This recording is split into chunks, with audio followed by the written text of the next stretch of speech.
ஈரோடு தொகுதி திமுக வேட்பாளர் பிரகாஷ் மொடக்குறிச்சி சுற்றுவட்டார பகுதிகளில் தீவிர வாக்கு சேகரிப்பில் ஈடுபட்டார். அவருக்கு பொதுமக்கள் ஆரத்தி எடுத்து சிறப்பான வரவேற்பு அளித்தனர். இதுகுறித்த கூடுதல் தகவல்களை செய்தியாளர் தங்கமணி வழங்க கேட்கலாம்.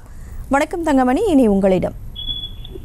கனிமொழி வணக்கம். அதாவது இன்று ஈரோடு நாடாளுமன்ற தொகுதியில் திமுக சார்பில் போட்டியிடும் வேட்பாளர் பிரகாஷ் ஈரோடு நாடாளுமன்ற தொகுதிக்கு உட்பட்ட மொடக்குறிச்சி சட்டமன்ற தொகுதியில் உள்ள ஆனைக்கல் பாளையம், ரிங் ரோடு, எல்லை நகர், வீரப்பம்பாளையம் ஆகிய பகுதிகளில் தீவிர வாக்கு சேகரிப்பு பிரச்சாரத்தில் ஈடுபட்டு வருகிறார்.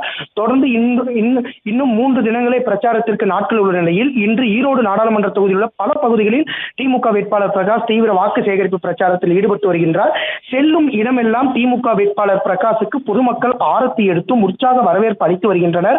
தொடர்ந்து ஆங்காங்கே நின்று பொதுமக்களை சந்தித்து திமுகவினுடைய நலத்திட்ட உதவிகளையும் அதே சமயத்தில் காங்கிரஸ் ஆட்சிக்கு அமைந்தால் செய்யும் திட்டங்கள் பற்றி வேட்பாளர் பிரகாஷ் பொதுமக்களிடம் தெரிவித்து வருகிறார். தொடர்ந்து இந்த முறை அதிமுக சார்பில் ஓட்டு கேட்கும் வரும்பொழுது ஏன் எங்களுக்கு 15 லட்சம் ரூபாய் பணம் தரவில்லை என்று அதிமுக வேட்பாளர் மற்றும் அதிமுகவினரிடம் மக்கள் கேள்வி எழுப்ப வேண்டும் என்று தெரிவித்தார். தொடர்ந்து இந்த பிரச்சாரத்தில் ஏராளமான திமுக கூட்டணி கட்சி சார்ந்த நிர்வாகிகள் கலந்து கொண்டனர். தொடர்ந்து பல பகுதிகளில் இன்னும் வேட்பாளர் பிரகாஷ் தீவிர பிரச்சாரத்தில் ஈடுபட்டு வருகிறார்.